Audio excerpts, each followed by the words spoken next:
नमस्कार मित्रांनो, सखी मंथनच्या यूट्यूब चॅनलवरती आपल्या सर्वांचं हार्दिक स्वागत आहे आणि आज आपण संभाजी महाराजांविषयी जाणून घेणार आहोत। छत्रपती संभाजी महाराजांवरती आयुष्यावरती असणारा छावा चित्रपट नुकताच चित्रपटगृहांमध्ये 14 फेब्रुवारीला प्रदर्शित होणार आहे। त्या पार्श्वभूमीवर छत्रपती संभाजी महाराजांच्या काळामध्ये महिलांचं कशा प्रकारे योगदान होतं, समाजामध्ये महिलांची काय किंमत होती, हे आपण आजच्या या व्हिडिओमधून पाहणार आहोत। छत्रपती संभाजी महाराजांच्या काळामध्ये महिलांची स्थितीवरती जर आपण चर्चा केली तर त्यांची त्यावेळच्या सामाजिक परंपरांचा, पारंपरिक विचारसरणीचा त्यांच्यामध्ये स्पष्ट प्रभाव जाणवतो। हे देखील दिसतं की छत्रपती संभाजी महाराज ही त्या काळी अत्यंत सशक्त आणि त्यांनी एक स्वतंत्र मराठा साम्राज्य उभं केलं।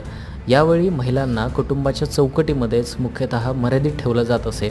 जसं की महिलांचं मुख्य कार्य हे घरगुती कामं करणं, तसेच लहान मुलांचं पालनपोषण करणं असं होतं। त्या काळी शिक्षणाच्या संधी फार कमी होत्या, मात्र काही उच्च वर्गाच्या महिलांना घरातील कुटुंबियांपासून वेगळं आयुष्य जगता येत होतं। जसं की त्यांना उच्च दर्जाचं शिक्षण मिळत होतं आणि राजकारणात देखील त्यांचा प्रभाव होता। छत्रपती संभाजी महाराजांच्या दरबारामध्ये महिलांना सामर्थ्यशाली व्यक्ती म्हणून पाहिलं जात होतं। अनेक इतिहासकारांचे मत असं आहे की साम्राज्याच्या प्रशासनामध्ये महिलांनी खूप महत्त्वाचे निर्णय घेतले होते।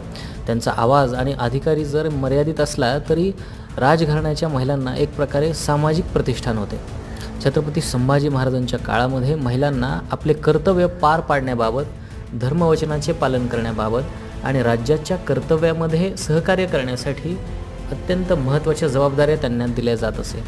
जसं की महिलांना इतर कालखंडाच्या तुलनेमध्ये छत्रपती संभाजी महाराजांच्या कार्यकालामध्ये महिलांना उच्च दर्जा दिला गेला। विविध सामाजिक बंधनं देखील त्यांच्यावरती होती, परंतु अशात देखील छत्रपती संभाजी महाराजांच्या काळामध्ये महिलांना पुरेसं स्वातंत्र्य होतं। अशा प्रकारे साम्राज्याच्या कर्तव्यामध्ये सहभागी होण्याच्या काही अपवादात्मक घटनांची नोंद जरी असली तरी महिलांना मात्र विविध सामाजिक उपक्रमांमध्ये अडकवलं जातं।